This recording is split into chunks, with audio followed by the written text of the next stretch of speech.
working on making a HelloFresh meal. It's pork schnitzel. This is what I'm working with here. I've got my potatoes, my carrots, we've got some fry seasoning, panko crumbs, garlic powder, some sour cream. That's for the pork. That's what the pork's going to be coated in and then cooked in the skillet. So I'm going to start over here with the produce. I've already washed everything. I'm going to use the Senjuku knife to cut my potatoes into wedges. These are going to be fried, like, you know, French fries type.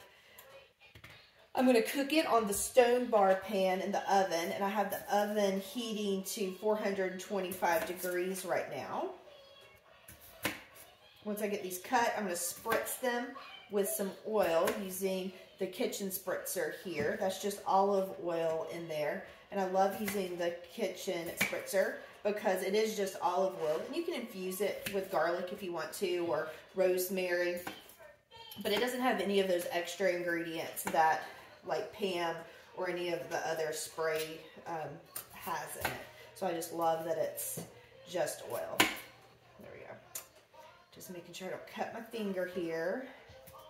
If I had the rapid prep mandolin, that would make this so much easier because you can actually just put the potatoes in the rapid prep mandolin and pump them, and they come out and actually look like French fries. But I do not have that. But I highly recommend you taking a look at the rapid prep mandolin because it can do so much. It can slice, dice, and do French fry cut, julienne cut, and see if that would fit into your lifestyle and your cooking. It is on my wish list. It is very high up there on the wish list to get myself. We're going to spritz the potato with oil, a little pepper,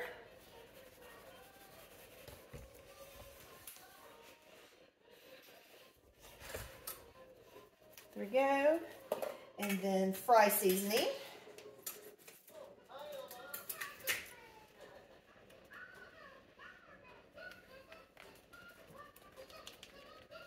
And then I'm going to use the large chef tongs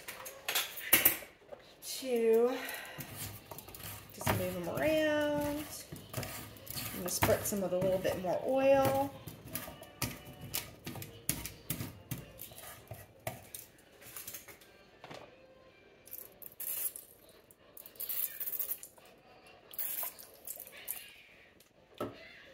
And then finish them off with the fry seasoning.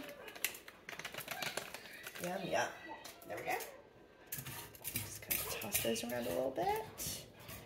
Great. Okay, I'm going to come back over here to my carrots.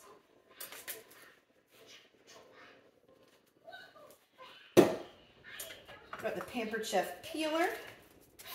This was actually my mother-in-law's peeler. I don't know how long she had it, but I know she used it a lot because she had fresh produce. But this still cuts, I mean, just so easy. I mean, barely any effort at all.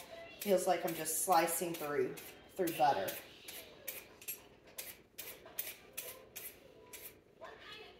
Okay.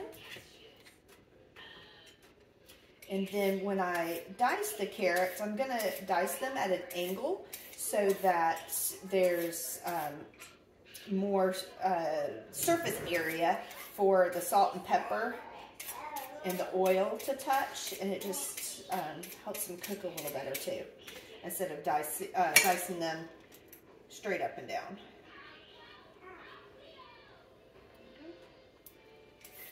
And I'd already washed these carrots also.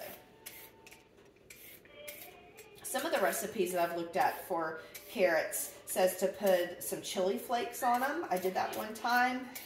It's spicy. But if you like that, if you want to try, you know, something different, then a few chili flakes on your carrots, and then just roast them in the oven at 425 for about 20 minutes. It's really good. It's important to have a sharp knife in the kitchen. Less accidents happen when you have a sharp knife.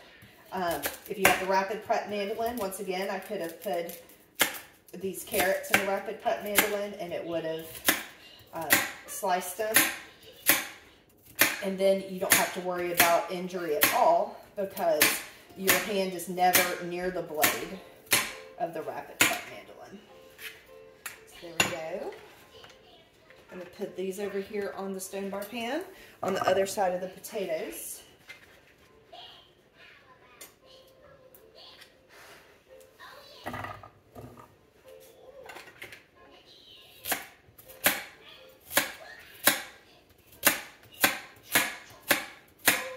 Oh, and then also the rapid cut mandolin does it evenly. You can set your thickness, like how thick you want them to be.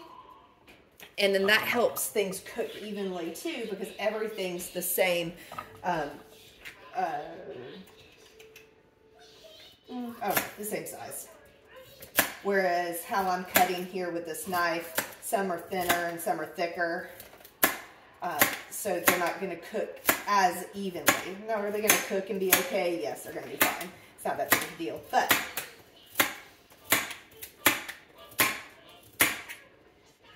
it would be better if they were all the same size. All right. I'm going to spritz these with some oil. Pump my spritzer. There we go. Come right over here. Spritz these with some oil.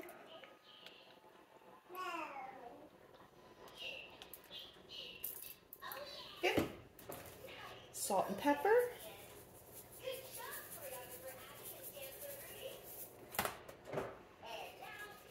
And then these are ready to go in the oven to roast. And I'm using the stone bar pan instead of just a cookie sheet because this is going to help give it a nice crunchy, ooh, I love that piece in there, a nice crunchy, I don't know, I don't even know how to describe it. The stone bar pan just does such a good job there. It's not going to stick to the stone bar pan.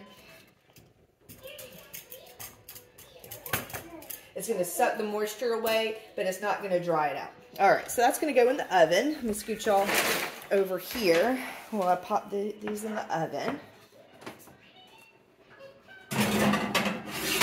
Okay, Google, set a timer for 20 minutes.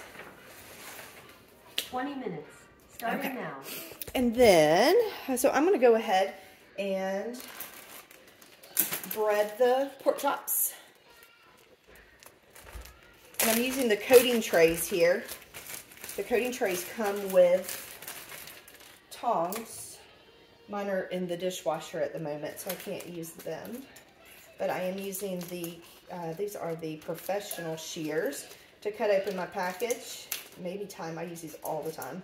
And maybe time for a new pair, because these are losing their sharpness. All right, I'm going to put this in the sour cream first. And then in the panko crumbs and garlic.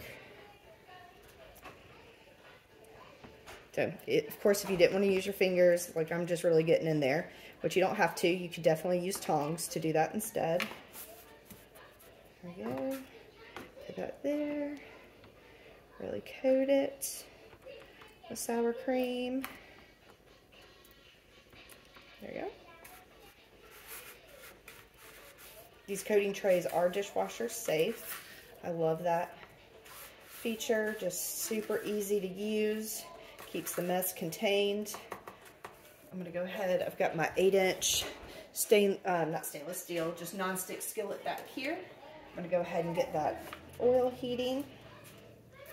And then just the last step to this is just to put the pork in there and cook it for, I think, 3 to 5 minutes on each side. Yep, 3 to 5 minutes each side. And then wait for the carrots and the potatoes to get done. And that's it.